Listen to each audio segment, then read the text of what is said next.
Muito bem, meus amigos, iniciando então o nosso trabalho de hoje, Sexo e Obsessão, o livro de Manuel Filomeno de Miranda, psicografia do Divaldo, capítulo 18, Os Labores Prosseguem.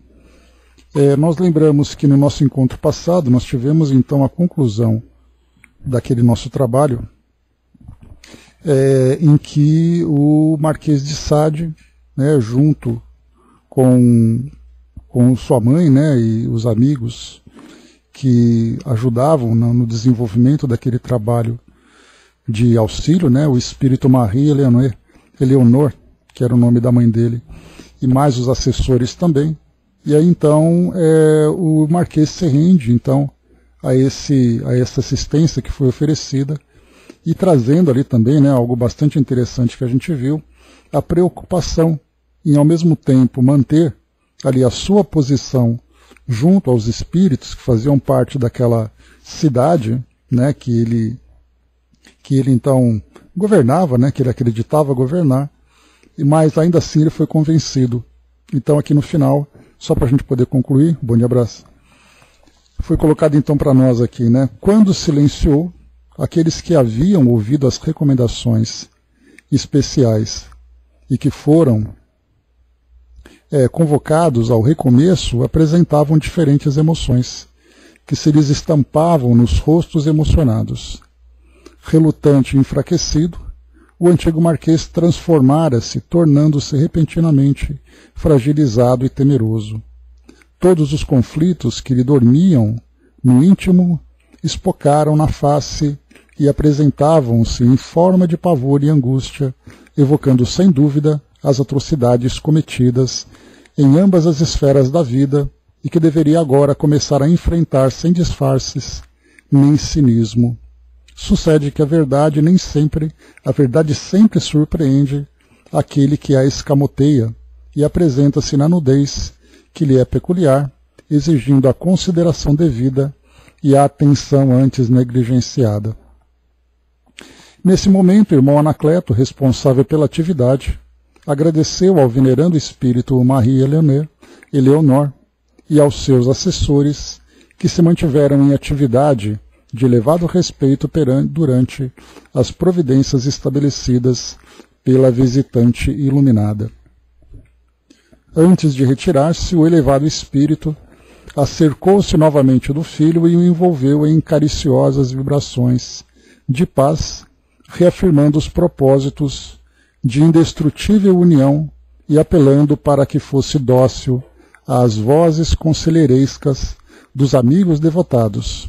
Prometeu fazer-se presente sempre que fosse necessário e, após agradecer aos abnegados trabalhadores do cometimento, despediu-se, retirando-se com os seus 2 assessores. Respirava-se um clima psíquico saturado de blandiciosas vibrações que nos penetravam, falando-nos sem palavras sobre a misericórdia de amor e a gravidade dos compromissos morais perante a vida. Então esse foi o trecho que nós finalizamos, e agora os labores prosseguem, Vamos acompanhando aqui com Filomeno de Miranda. Bom dia, Marion. Não é porque eu prefiro, Cleusa, porque a história que nós estamos acompanhando, para não ficar interrompida durante muito tempo, a gente faz essa substituição. Então não é troca, é apenas ali ajuste de agenda. Vamos lá. Os labores prosseguem. Encontrava-me profundamente sensibilizado ante a sabedoria da espiritualidade, graças às providências tomadas para a solução de um problema tão grave.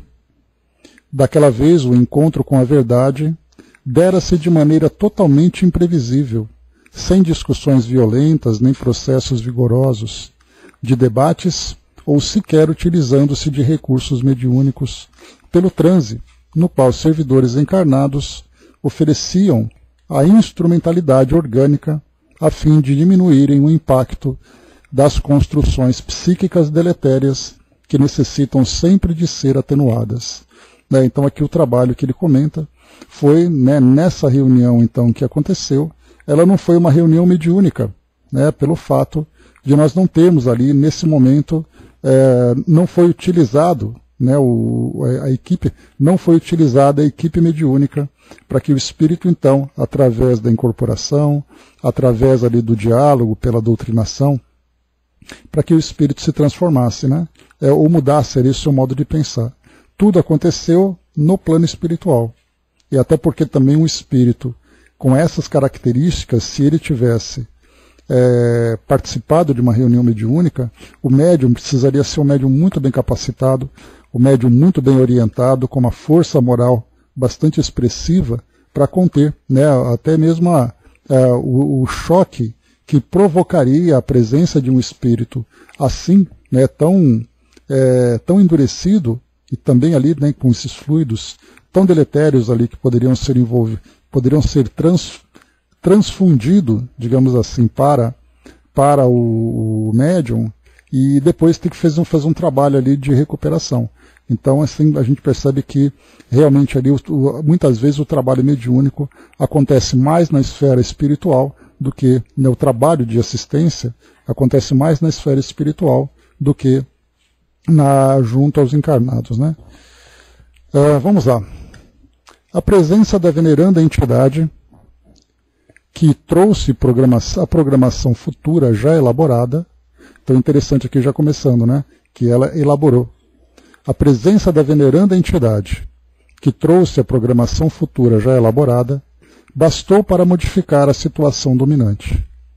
Os seus argumentos vazados nas expressões do amor, que alcançava dimensão grandiosa, graças a seu renascimento carnal, para atender o filho extraviado e uma das suas vítimas mais infelizes, produziu um efeito surpreendente no alucinado enfermo espiritual.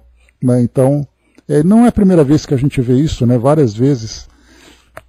Quando aconteceu, por exemplo, no livro, bom dia, embaixador, no livro Libertação, com André Luiz, que foi solicitada, né, por aquele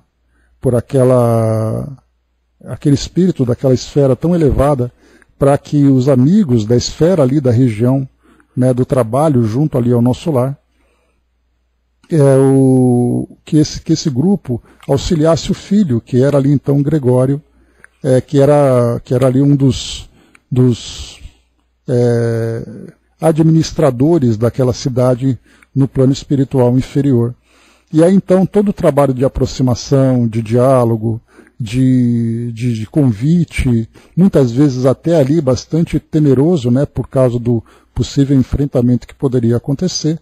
No final, então, nós tivemos o encontro desse espírito com o filho, e aí então rapidamente ele se transforma cedendo a essa não somente autoridade moral, mas principalmente ali pelos sentimentos puros e profundos que foram oferecidos.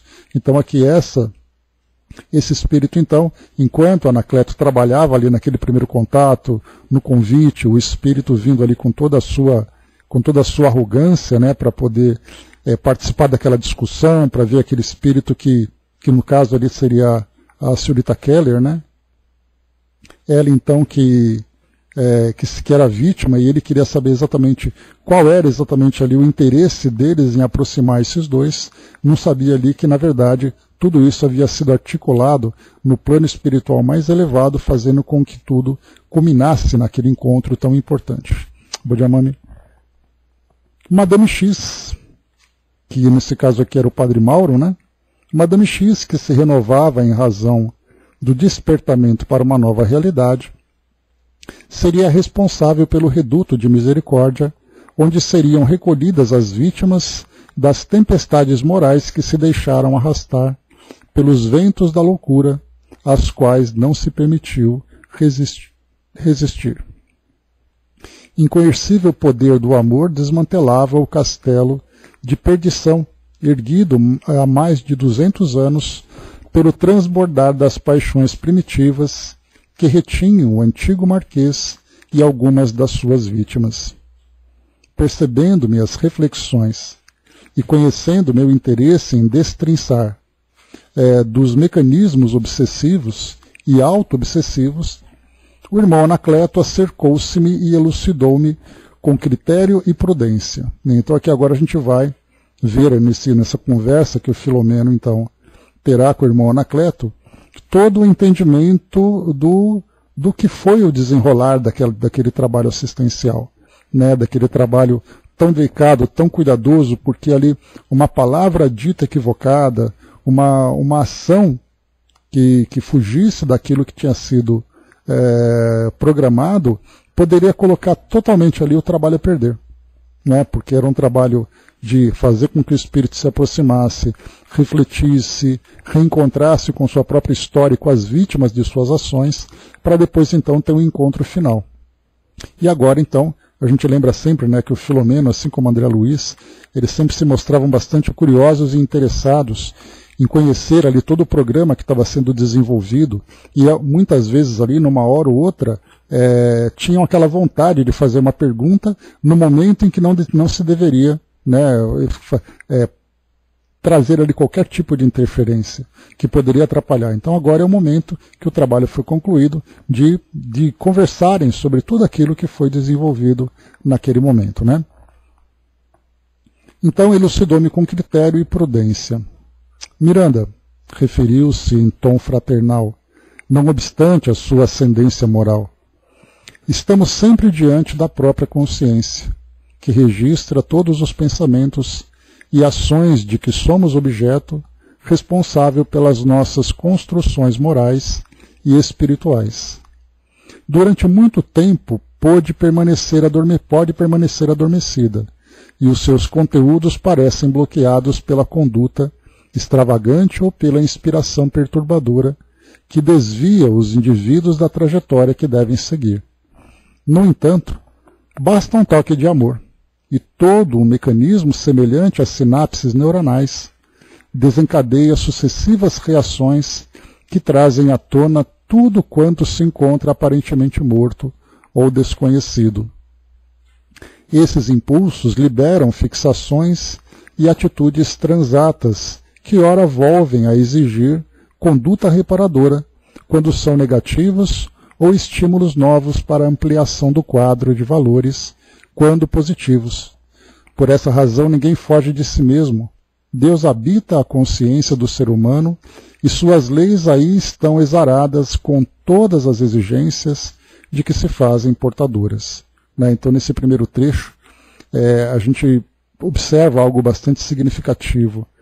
A história que cada espírito vivencia durante a sua trajetória, ela não desaparece.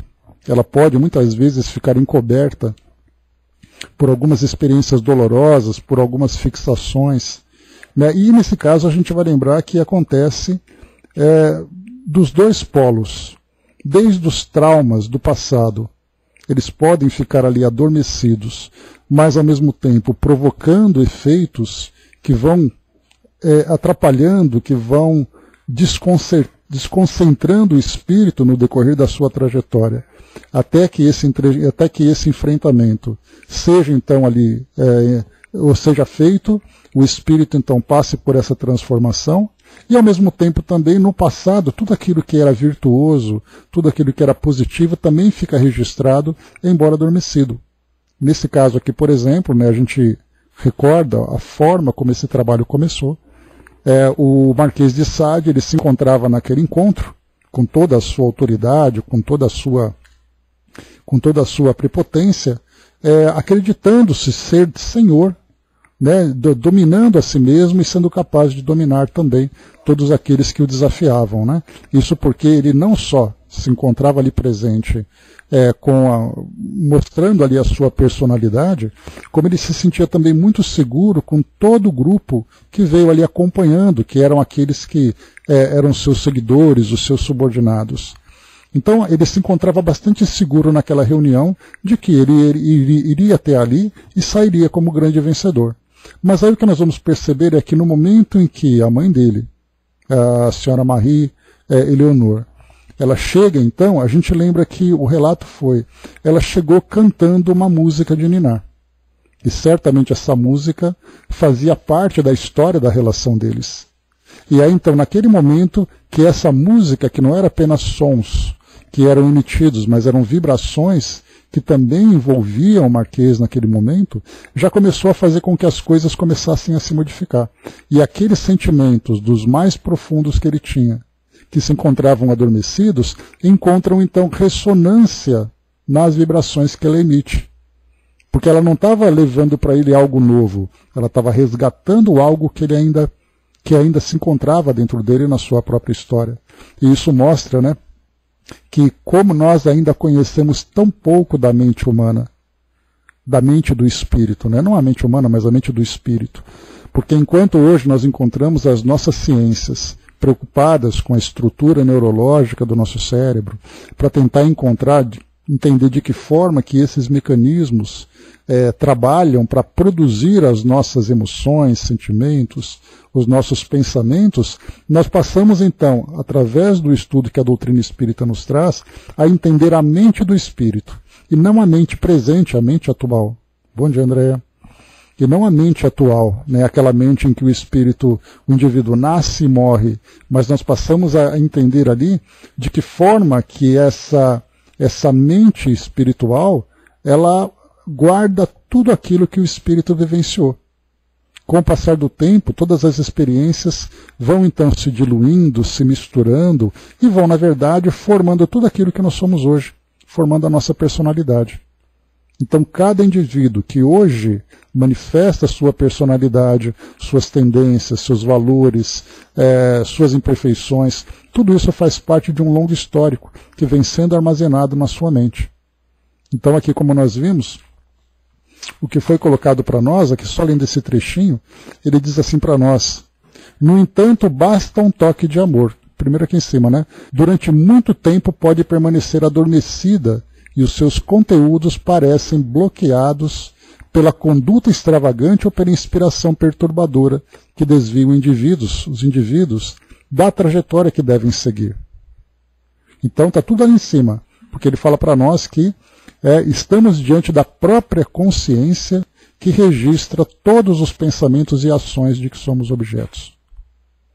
Responsável pelas nossas construções morais e espirituais, quer dizer, tudo aquilo que é vivenciado por um espírito fica armazenado na sua consciência.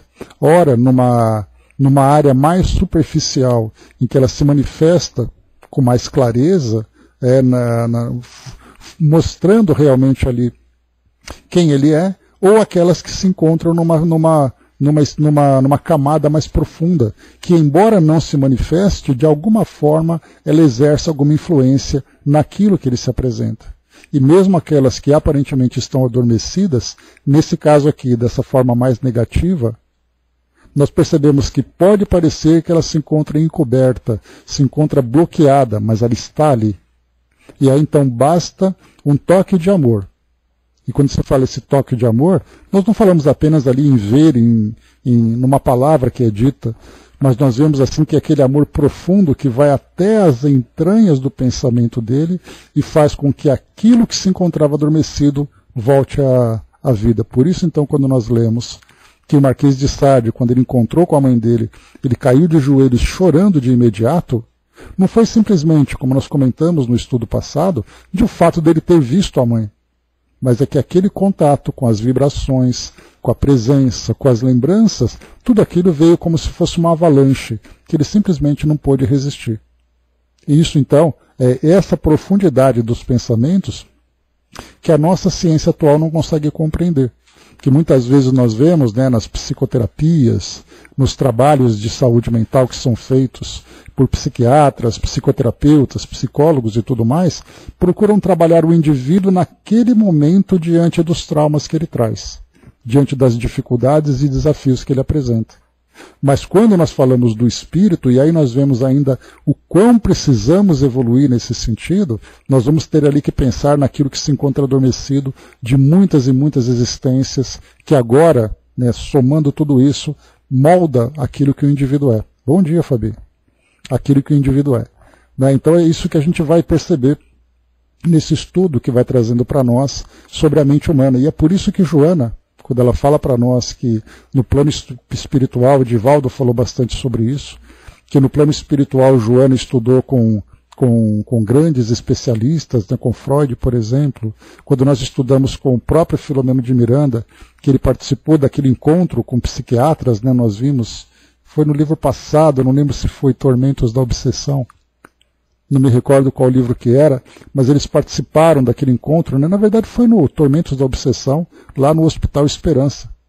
E eles tiveram a oportunidade de participar de uma pequena conferência em que um especialista, médico especialista, que era ali, né, um profundo conhecedor da mente humana, trouxe então ali, né, algumas orientações naquele encontro com várias pessoas, né, com público, com outros especialistas e tudo mais.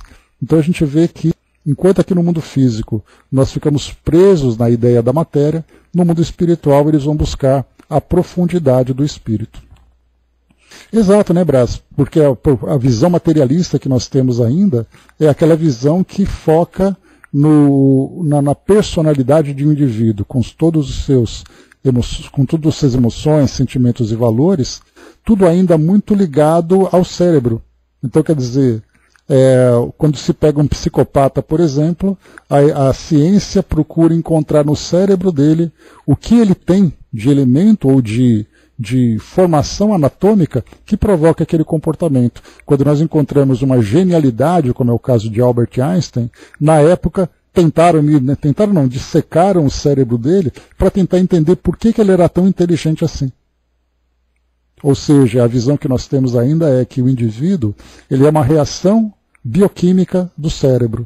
Quando o cérebro morre, o indivíduo desaparece. E aí então simplesmente ignora quem é o espírito, né? A sua grandeza, o fato de ser uma criatura divina. E toda a complexidade que envolve a sua mente, que é o caso de todos nós, né? Por isso, quanto ainda temos que estudar. Bom dia, Sandra. Essas lesões que a gente lembra, Brás, elas trazem alterações que muitas vezes interferem na manifestação do espírito. Mas não são elas que geram, por exemplo, no caso de um espírito agressivo, ele tendo ali uma determinada lesão no cérebro, essa agressividade pode se manifestar e se torna um psicopata. Né? Mas o detalhe é que eles fazem uma tomografia do cérebro dele para tentar entender por que ele é assim, e não pensando naquele espírito adoecido que tem ali um longo histórico no seu passado e que se manifesta agora. Né? Então tem várias situações ali que as nossas ciências ainda precisam compreender, mas só serão compreendidas quando passarem a olhar para o espírito em si. Né? Avançando, vamos lá. Seguindo aqui então. Então, mais uma vez, né, por essa razão, ninguém foge de si mesmo. Deus habita a consciência do ser humano e suas leis aí estão exaradas com todas as exigências de que se fazem portadoras. Né? Então, aquilo que o espírito registra na sua mente, para que ele possa, de fato, conquistar o seu estado de paz, o seu estado de felicidade, ele precisa olhar para dentro de si mesmo. Ele precisa reorganizar todas as lembranças, todas as experiências que, de alguma forma, marcaram negativamente a sua trajetória. E somente naquele momento em que ele consegue desembolar todo aquele novelo que ficou ali embaraçado, e ele consegue alinhar todas as suas lembranças e tudo mais, é aí que o espírito consegue de fato alcançar a sua tranquilidade e de fato também começar a construir a sua felicidade. Detendo-se em reflexão, prosseguiu. O drama do Marquês de Sade é o mesmo da maioria das criaturas que se distraem no mundo e preferem as experiências embriagadoras a responsabilidade da vivência no culto dos deveres e realizações morais. A viagem carnal longe está de ser um mergulho sem sentido na ilusão da matéria. Tem finalidades definidas, tais como a necessidade de evolução, de desenvolvimento dos valores internos que dormem no imo de cada criatura, manifestação de Deus que é, movimentando-se em área correspondente ao estágio de evolução no qual se encontra, mantendo contato com o mundo de onde procede, através das 1000 formas de comunicações espirituais e de todo um arquipélago de fatos que despertam para reflexões e compromissos dignificadores, guarda as heranças que lhes são peculiares. Ninguém, portanto, que se possa justificar ignorância em relação aos deveres de evolução, porque não seja informado da realidade espiritual. A opção de tornar a vida melhor ou mais agradável depende de cada qual e daquilo que considera mais favorável ao seu elenco de prazeres, assim como em relação aos compromissos a que se junge desde antes. Na relatividade das coisas, somente o bem é eterno, porque procede de Deus, sendo todas as outras propostas terrenas transitórias e sujeitas aos soberanos códigos que estabelecem o seu período de vigência de durabilidade. Desse modo, todos avançamos para a grande luz. Demo-nos ou não conta da ocorrência. E quando a teimosia humana atinge em níveis absurdos, a divindade interfere para a felicidade do próprio espírito, em razão de haver perdido o contato com a sua realidade interior. Estamos, pois, diante de leis inalteráveis, que funcionam com absoluta precisão e não podem ser derrogadas. Desconsideradas, permanecem nos seus mecanismos automáticos até alcançarem aqueles que se rejeitam e são atraídos à retificação. Tudo é perfeito na divina criação. Então a gente vai vendo aqui nessas orientações que quando se olha da perspectiva espiritual, nós vemos ainda o quanto somos ignorantes aqui, nós encarnados, ou mesmo os irmãos desencarnados que não compreenderam ainda a sua natureza espiritual. Porque nós simplesmente vivemos em função dos estímulos que vamos recebendo no nosso dia a dia. Nós vivemos em função das nossas necessidades que são imediatas. Eu até cheguei a comentar certa vez, num estudo sobre filosofia com alunos, comentando que sobre o raciocínio dos animais, a gente já falou sobre isso outras vezes, vale aqui só fazer uma observação para lembrarmos. Que os animais, por exemplo, então quando se olha um animal de estimação, um gato, um cachorro, e de repente eles estão parados assim olhando para o nada, a pergunta que se faz é, o que será que eles estão pensando? Aí André Luiz, lá no Evolução em Dois Mundos, quando ele fala para nós sobre a evolução do sistema neurológico do cérebro e ao mesmo tempo da própria evolução do princípio inteligente, mostra que esses princípios espirituais, nesse início dessa jornada evolutiva, eles não têm a capacidade de construir uma linha de raciocínio contínua, em que ele é capaz de fazer planejamentos futuros. Ele simplesmente, o cérebro dele funciona, a mente dele funciona, observando aquilo que acontece naquele momento. Se ele se encontra seguro, confortável, se ele se encontra satisfeito dentro das suas necessidades, se ele tem a necessidade de se mobilizar para a satisfação de alguma coisa que ele precisa, mas ele não faz um planejamento que daqui a algumas horas, no dia seguinte, daqui a um ano, é tudo de imediato. Esse princípio inteligente, nesse início dessa jornada evolutiva, ele vai evoluindo até chegar no ser humano. O ser humano então passa a ter essa capacidade de ter um intelecto mais desenvolvido, ter essa capacidade de planejar-se, de ter ali um pensamento futuro. Só que o detalhe é que por mais que nós evoluamos intelectualmente, a partir da nossa própria evolução também biológica, que permite essa manifestação, a gente vai perceber que a nossa vida aqui no nosso mundo ainda é restrita a esse momento em que nós estamos vivendo. Nós fazemos um planejamento futuro. Qual é o nosso futuro? O que nós vamos fazer no ano que vem? Daqui 10 anos talvez alguma coisa aconteça. Vamos fazer um planejamento para ter uma vida compartilhada, para ter ali um patrimônio conquistado, uma formação acadêmica, mas a nossa visão ela se limita apenas nesse intervalo em que os nossos sentidos mostram para nós aqui essa realidade que nós vivemos. Mas a realidade espiritual ainda se encontra completamente nublada para nós. A maioria das vezes, a grande maioria das vezes, o que nós entendemos de mundo espiritual é baseado na fé, naquilo que nós queremos acreditar, nas interpretações que nós fazemos das filosofias que se apresentam para nós. Mas nós mesmos temos plena consciência da nossa realidade, nós ainda não temos essa capacidade. E aí podemos dizer, mas isso acontece porque o corpo físico acaba limitando as nossas percepções espirituais. Só que na verdade também não é o fato do corpo físico limitar a nossa capacidade. É que nós estamos ainda numa fase em que o corpo físico para nós é o melhor instrumento.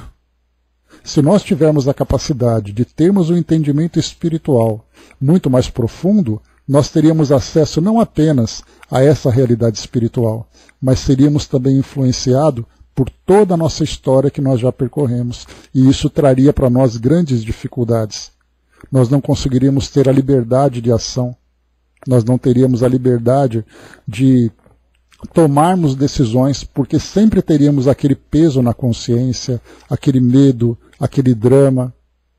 Tudo isso lá no passado, interferindo ainda no nosso presente. Por isso o mergulho na matéria, nessa fase em que nós nos encontramos, é ali a solução para nos dar essa liberdade relativa de criarmos novas circunstâncias que favoreçam o nosso desenvolvimento. Quando nós fazemos o bom aproveitamento dela. Porque do contrário nós acabamos criando mais problemas, fazendo com que atrasemos ainda mais a nossa evolução. Então a gente percebe que o nosso estágio evolutivo, somos espíritos em estágio de provas e expiações. Os espíritos disseram a Kardec, quando fala ali no Livro dos Espíritos, ou também mencionando lá no Evangelho segundo o Espiritismo, a condição do nosso planeta. Um dos mais atrasados que nós encontramos, pelo fato de nós sermos espíritos ainda, que agora que nós estamos iniciando o despertamento da nossa consciência. E esse despertar de consciência não significa estar desperto. Nós estamos acordando. É aquele momento, né, em que nós acordamos, onde estou, quem sou eu, o que está acontecendo.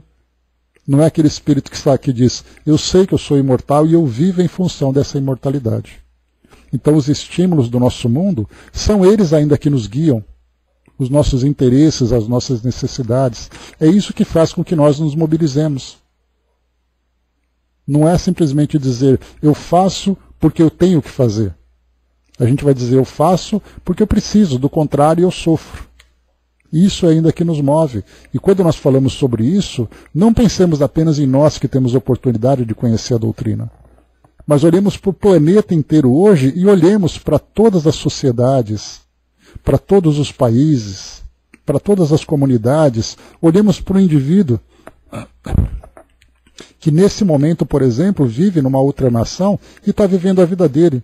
Aí nós vamos perguntar, aquilo que ele está vivendo é algo consciente ou ele é apenas movido pelas suas necessidades e interesses? E nós vamos encontrar a resposta que vai exatamente classificar o nosso planeta como esse planeta ainda que tem espíritos em despertamento. Estamos ainda trabalhando para essa conscientização. O Brás colocou, né, só essa parte da clarividência, né? Interessante, né, Brás? E a gente vê, né, que tem essas experiências que vão provocando, né, esses efeitos do indivíduo que se encontra encarnado, que tem ali uma consciência do mundo espiritual, mas ainda assim é aquela história. Eu vejo o mundo espiritual, mas eu não sei exatamente como me relacionar bem com ele. Porque os meus interesses, apesar de ter essas faculdades, o meu interesse é no agora, é naquilo que eu preciso fazer nesse momento para a minha vida. E é aí então que a gente percebe como que nós não crescemos de uma hora para outra. O crescimento se dá de fato gradualmente, porque não é o fato de nós querermos simplesmente. Há a necessidade de um profundo trabalho de transformação do nosso modo de ser, do nosso modo de pensar, até mesmo do nosso modo de viver. Mas me colocou, né, o desejo de mudança pelo simples fato, pelo desejo de autossuperação ainda é limitado, com certeza. Né, nós temos até aqueles flashes, né, aqueles lampejos de vontade de querer fazer, e felizmente para nós que temos o contato com um trabalho como esse trabalho que desperta em nós os nossos melhores valores e tudo mais, apesar da gente ter ainda essa limitação, nós somos constantemente estimulados, o que nos leva a ir aprimorando cada vez mais, né, e também fortalecendo cada vez mais esse desejo. Mas a gente dá aquele passo em direção a esse crescimento e volta a nossa visão para o nosso mundo. Avança mais um pouquinho, volta a nossa visão para o nosso mundo. Então estarmos no mundo sem fazermos parte do mundo, sem dependermos do mundo, é algo que nós ainda não conseguimos.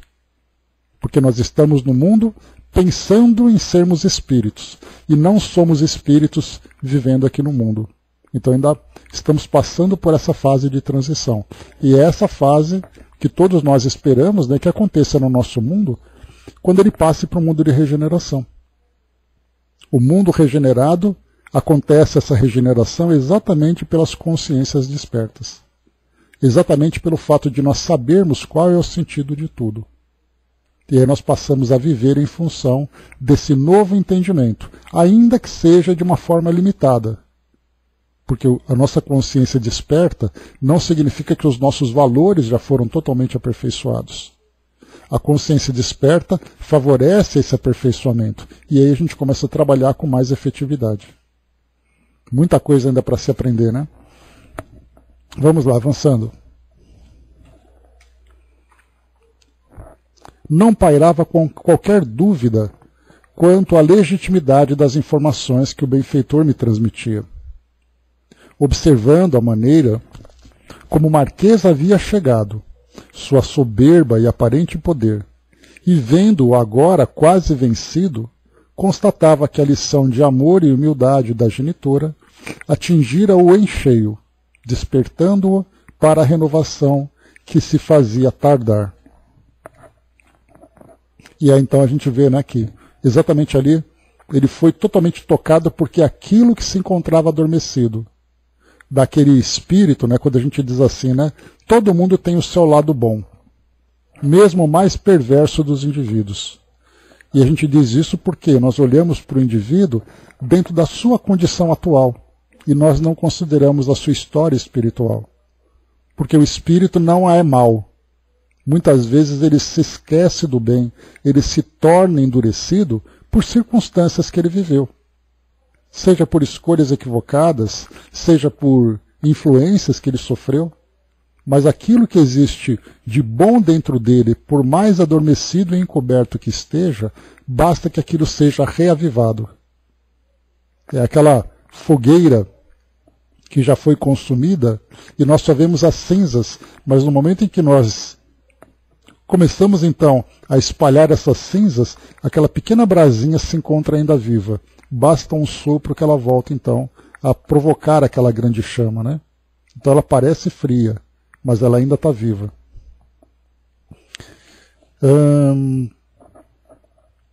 Lindo demais saber que nascemos simples e bons, né? Pois é. É a nossa ingenuidade que muitas vezes acaba fazendo com que nós sigamos por caminhos equivocados. Pelo fato de não planejarmos ainda, temos um entendimento sobre essa realidade que nos envolve. Percebendo-me a silenciosa reflexão, o mentor gentil aduziu. Sabíamos da excelência dos valores da genitora do Marquês e, consultando-a, antes de quaisquer providências que o envolvessem, fomos informados de que também ela programava a liberação do estúdio, planejando-lhe a futura reencarnação, quando o teria nos braços, iniciando nova etapa do processo iluminativo. Então aqui agora quem está dizendo é o nosso amigo aqui, o Anacleto, que ele está dizendo, né, que conhecia toda a virtude, toda a envergadura moral da mãe dele, e antes de fazer esse trabalho com o Marquês, fizeram então uma consulta com ela, qual seria a melhor abordagem. E ela mesma já dizia que também participava de um planejamento em que ele reencarnaria junto dela, e nós vimos, né, no nosso capítulo anterior, que ela então reencarnaria tendo o filho e também a senhorita Keller, os dois juntos como irmãos, para que pudessem trabalhar nesse crescimento, apesar dos dois trazerem deficiências, né, que vão ali limitar as suas ações. Ela com limitação física e também limitação neurológica, que apesar de ter a lucidez, ela não teria facilidade de manifestação, e ele por sua vez já traria ali uma distorção muito mais grave, né, que o limitaria também na sua capacidade de raciocínio, como consequência de todos os desequilíbrios que ele próprio criou através das escolhas que fez. Então ela teria 2 filhos com deficiência, os 2 filhos que faziam parte da mesma história junto dela. E ela, como um espírito virtuoso, estaria então junto deles para ajudá-los no crescimento.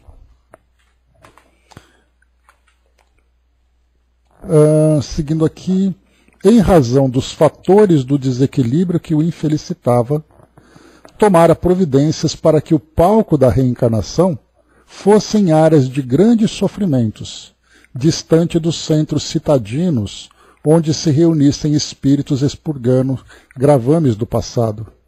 Olha que interessante, né? Então, eles reencarnariam num lugar afastado, numa cidade pequena, por exemplo. Né? Em área de grandes sofrimentos, distante dos centros citadinos, né? Das grandes cidades, onde se reunissem espíritos expurgando gravames do passado. A sua seria uma existência breve, de forma que a orfandade e as asperezas do caminho constituíssem-lhe o processo de libertação, considerando-se os limites orgânicos e as deficiências mentais que o aprisionariam no vaso carnal.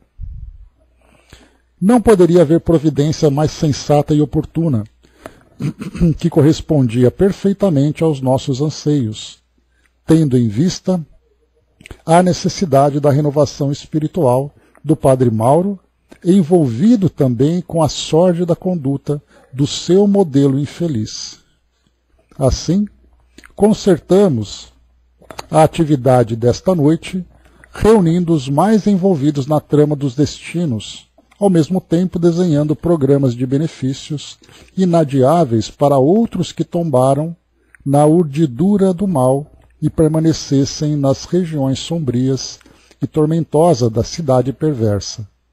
Tudo acontece sempre para melhor atender os desígnios superiores. Então, foi feito um planejamento ali bastante abrangente. Nós vamos trabalhar com esses, mas ao mesmo tempo oferecer oportunidades para os outros e assim vai. Fala, professor, bom dia. A Angelina colocou, a fé exercitada dentro de uma razão fará com que acrediteis que podeis transformar vossas vidas. Então, nosso amigo Custódio trazendo para nós essa lembrança, que é sempre importante. Então, quer dizer, essa nossa fé, que é nós que temos a doutrina como referência, como filosofia de vida, e ela é exercitada com lógica, com clareza, com objetividade, vai fazer com que nós consigamos essa transformação com muito mais celeridade, digamos assim, com muito mais rapidez. E não simplesmente acreditar por acreditar, porque é isso que infelizmente afeta o nosso mundo hoje. Lembremos mais uma vez, a doutrina espírita ela não veio para os espíritas, a doutrina espírita veio para o mundo. Os espíritas são aqueles que abraçam essa filosofia. Aqueles que simplesmente negam continuam vinculados às suas filosofias, que podem ou não fazer com que ele cresça dentro da sua proposta evolutiva. E a gente fala de cresça ou não, porque a gente não tem condições de medir a profundidade e a força da fé das pessoas que estão vinculadas a essas tantas filosofias. Mas o que nós percebemos é que nosso mundo, de modo geral, nós ainda estamos vinculados a filosofias espiritualistas, mas ainda vivemos com os pés chumbados na realidade material que nós vivemos. Por isso, então, nós não conseguimos associar a conduta da nossa vida com essa proposta espiritual que nós estamos aqui recebendo através dessas filosofias. O dia que nós conseguirmos viver no mundo, sem ser do mundo, aí sim nós aproveitaremos tudo, porque tudo que faremos será no sentido da nossa própria evolução espiritual. Por isso, então, ainda o nosso mundo se encontra tão turbulento, tão equivocado, e nós vamos lembrar sempre, que mais de 90% da sociedade planetária está vinculada a uma religião. E ainda assim nós encontramos todos os problemas do nosso mundo.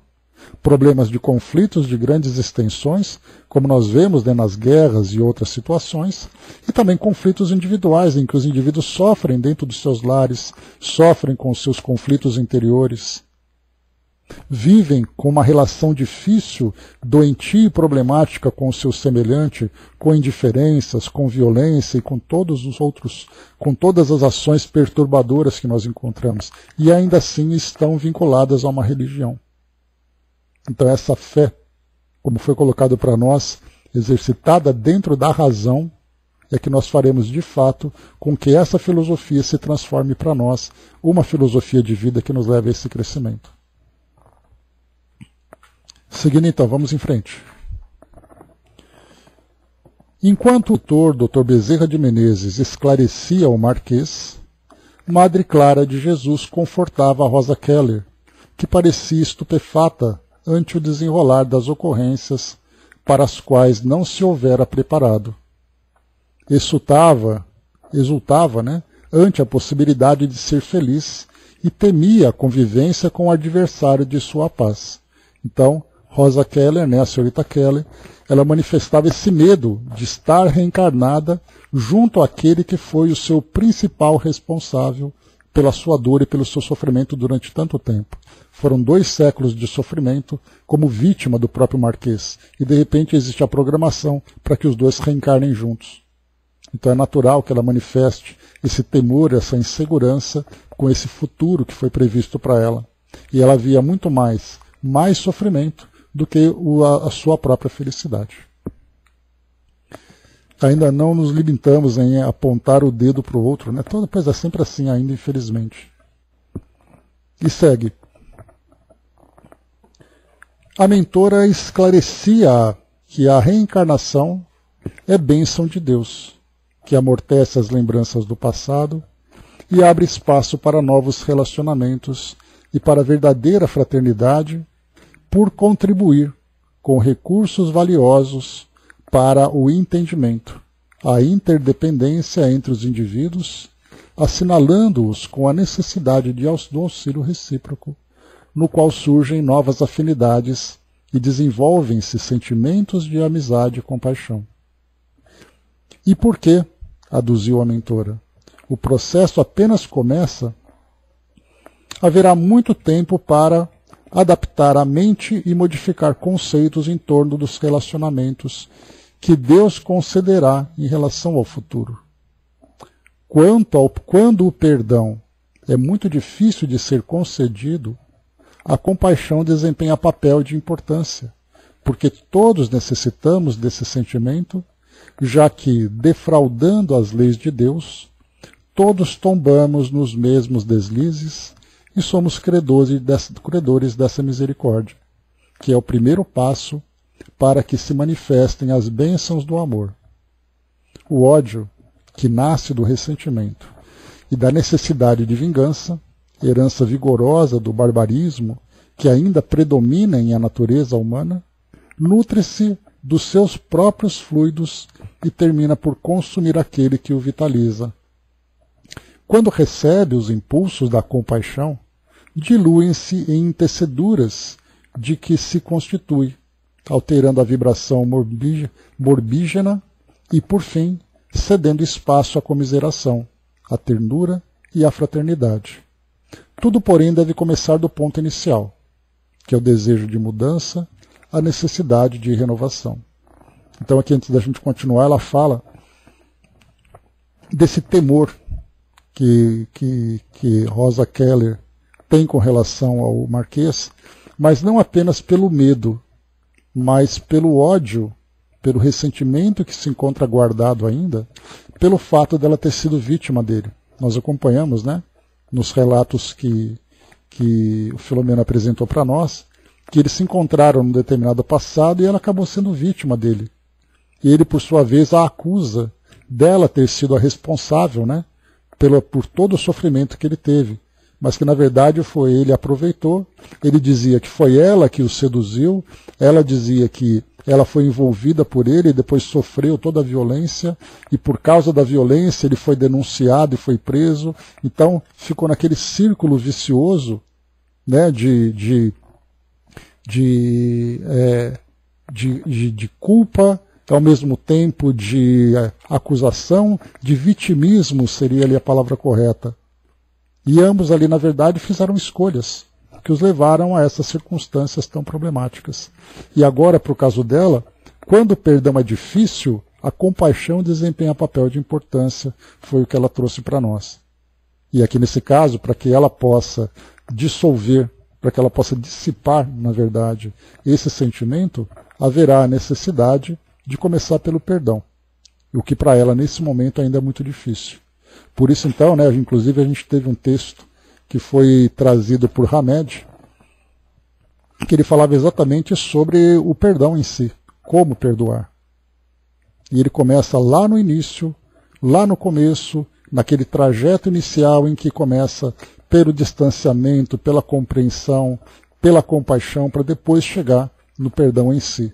Então, realmente é uma trajetória muito difícil. Nós vemos que essa dificuldade é tão grande que nós encontramos hoje tantos e tantos grupos de indivíduos que se programam para uma reencarnação, para fazer esse trabalho de reconstrução, e ele não acontece exatamente porque não conseguiram ainda dissolver essas amarras do passado. E por isso, então, 2, 3, 4 encarnações, gerando ainda tanto sofrimento, simplesmente pelo fato deles não conseguirem se desvencilhar desses sentimentos negativos que os prendem ainda. E ele segue. Desse modo, filha, né, aqui agora ouvindo, né, o que a madre... o nome dela aqui para nós? Madre Clara de Jesus, que era uma das participantes daquele trabalho, né? Então, olha só, o Dr. Bezerra de Menezes esclarecendo o Marquês, a Madre Clara trabalhando com Rosa Keller. Então, o Dr. Bezerra, que foi ali observando ali a importância do trabalho, se tornou também ali um trabalhador ativo, né? Então, ela segue dizendo para Rosa Keller: desse modo, filha, compadece-te de ti mesma e tenta compreender a enfermidade ultriz que assinalou toda a existência desditosa do teu algoz, concedendo-lhe a oportunidade de alcançar a saúde, tanto quanto a necessitas tu mesma. As palavras ungidas de bondade encontraram ressonância no imo do espírito revoltado que se foi acalmando lentamente à medida que recebia um influxo de energias restauradoras do equilíbrio a que não estava acostumado. Logo depois, ainda embalada pela voz da mensageira do amor, demonstrou imenso cansaço, alterando o ritmo respiratório. Nesse comenos, Madre Clara de Jesus induziu-a ao repouso, informando-a: dorme, filha, saindo lentamente das sombras densas do passado, ante o amanhecer de um novo e luminoso dia que te espera.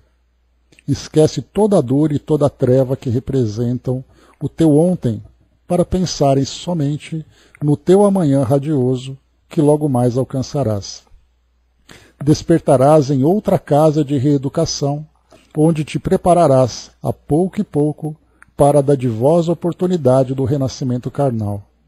Agora, entrega-te a Jesus e deixa-te por ele conduzir docemente, como criança confiante que o aguarda feliz. Bom dia, Dudu. A enferma espiritual entrou em sono tranquilo, sendo removida do recinto ante o olhar esgazeado e surpreso do Marquês de Sade. Compreendendo os conflitos que o assaltavam, o bondoso Dr. Bezerra de Menezes explicou-lhe. Então agora a gente sai dela e volta agora para o Marquês de Sade. Como você não ignora, toda a treva densa é apenas resultado da luz ausente que, em chegando, altera por completo a paisagem de horror, concedendo-lhe beleza e claridade. O ontem são as sombras pesadas da embriaguez dos sentidos e da loucura que trazias desde priscas eras, que estouraram em violência vulcânica naqueles dias, gerando maior soma de sofrimentos para o futuro.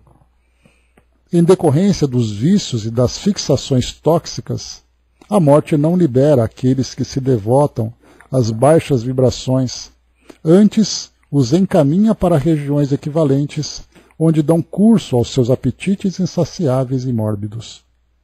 No entanto, o banquete da ilusão, qual aconteceu a Baltazar, o rei da Babilônia, tem os seus dias contados e logo se consome em labaredas de aflição e de desgraça que, por outro lado, são o começo de novas experiências para a felicidade. Não foi por outra razão que o apóstolo Paulo referiu-se que o aguilhão da morte é o pecado, isto é, ninguém foge desse pontiagudo instrumento que fere a alma e leva ao ouvido ao sono demorado pela morte. Ouvido no sentido de esquecer, né? Leva ao esquecimento, ao sono demorado pela morte. Vige, porém, em toda parte, a sabedoria do amor, que sempre alcança os espíritos, mesmo aqueles que se comprazem no desrespeito total à vida, que desejam consumir.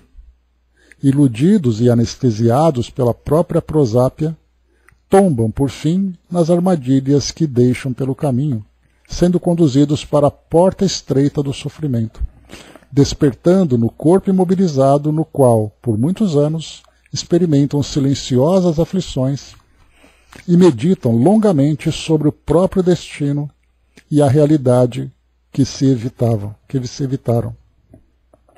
Valeu, Braço. Como então renascerei? Interrogou o aflito, o enfermo espiritual. Então a grande pergunta, né?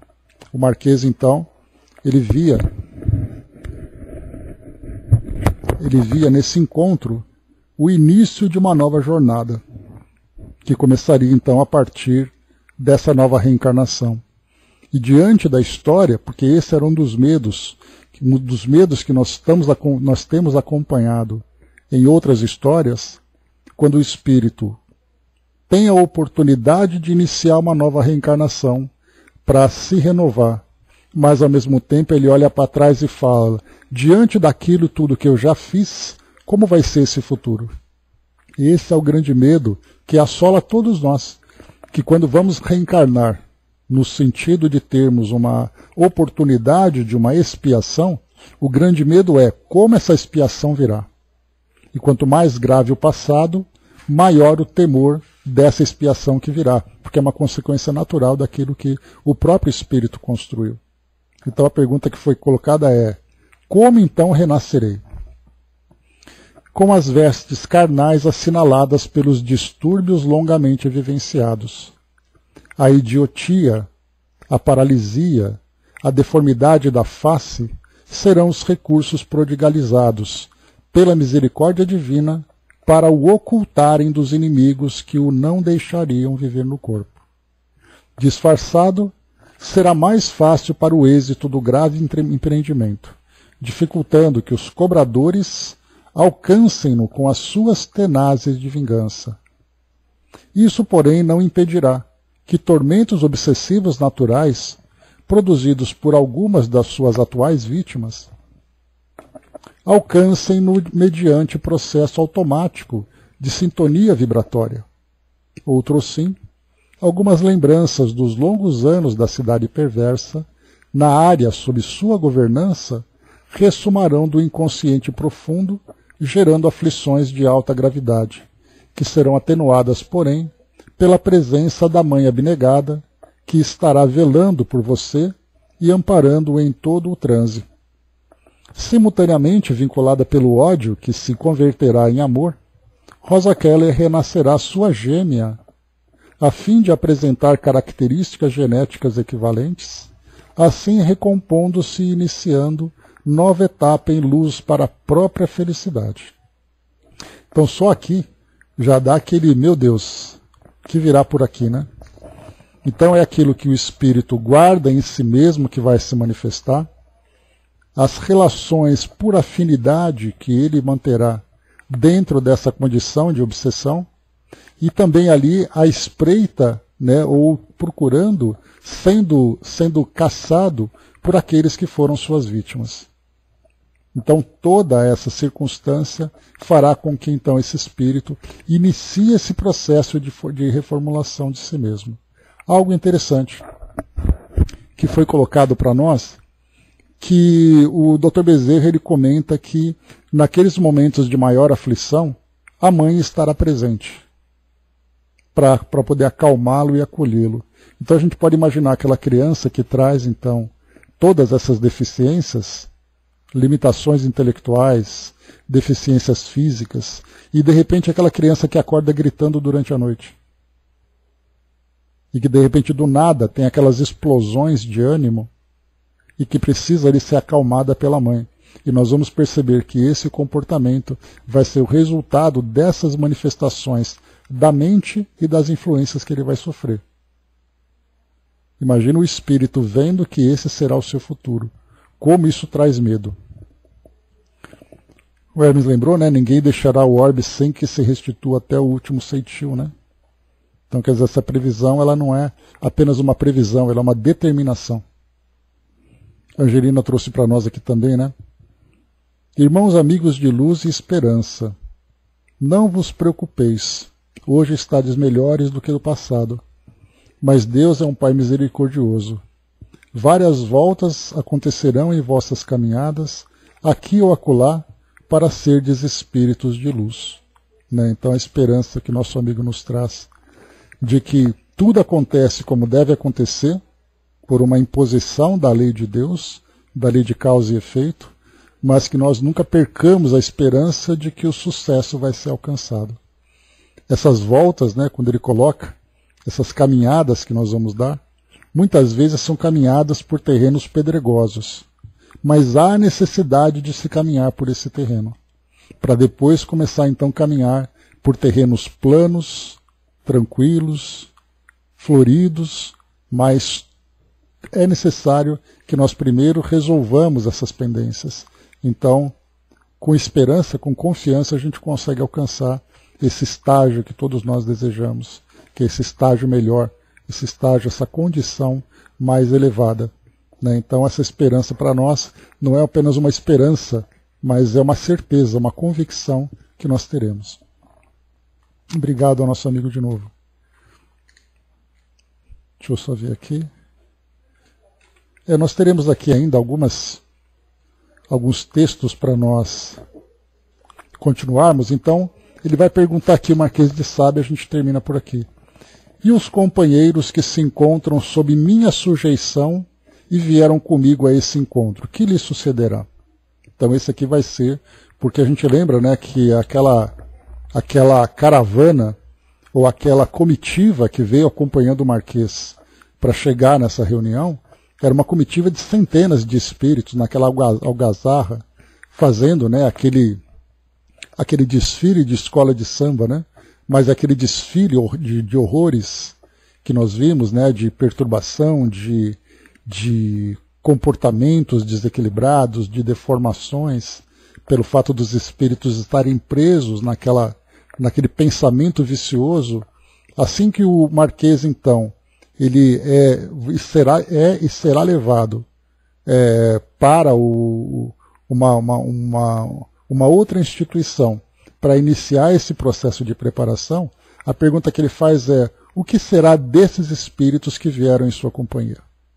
Então nós veremos no nosso próximo encontro. O Hermes lembrou aqui, né, saibamos triturar essas pedras e torná-las em pó, e mais tarde em nuvens de carícias, né? Então, esse é o trabalho que nós estamos fazendo, estamos nos esforçando para fazer. Né? O sucesso vai depender, né, dos resultados, né, do nosso esforço, da nossa dedicação e aplicação. Então é isso, meus amigos. Paramos por aqui, continuaremos no nosso próximo encontro, vendo ali o desenrolar, né, os destinos de tudo isso que nós vemos aqui nessa história. Dudu trouxe para nós aqui, né? O trabalho te espera lá na frente. Esse labor que te faz crescer a cada vida terrena e espiritual que te manterá assíduo na sua virtude de ser o melhor para a frente, né? Então, obrigado mais uma vez aos nossos amigos. Dudu chegou trabalhando já, né? Então é isso, meus amigos. Fechando por aqui o nosso trabalho. E aqui lembrando, né, que é o que é colocado para nós, né? Que nos mantenhamos firmes nesse caminho que nós estamos seguindo. Né? Não tenhamos dúvida com relação ao resultado que nós vamos alcançar. Porque muitas vezes nós vivemos oscilando, ao mesmo tempo em que nós queremos esse crescimento, nós nos prendemos aqui na retaguarda do mundo,